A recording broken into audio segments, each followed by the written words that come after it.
Jooks toimub Kristiine linnaosa tänavatel. Selle eesmärk on loomulikult propageerida rohkem sporti, liikumist, tuua inimesi välja Kristiine rohelusse. Me oleme viimastel aastatel rajanud juurde välitreeningväljakuid, hoidnud korras oma parke ja selle sportliku üritusega me kõike seda propageerime.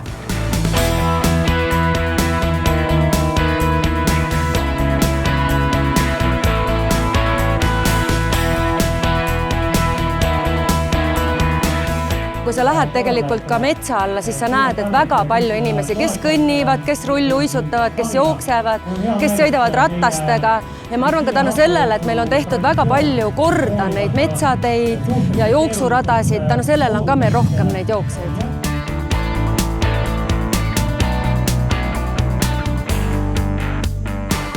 Pean ütlema, et ei olnud kõige lihtsam jooks, tempo oli hästi kõrge, osalejad on väga tublid ja loomulikult see viimane kilomeeter eriti oli hästi raske, aga õnnestus finišeerida.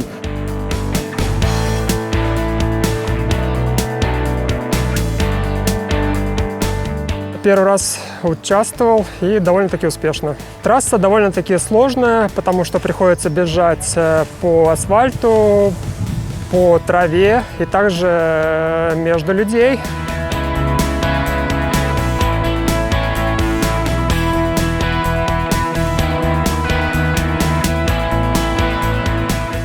Soovin kõikidele ilusat sügist, olge terved ja tehke ikka sporti, hoidke ennast.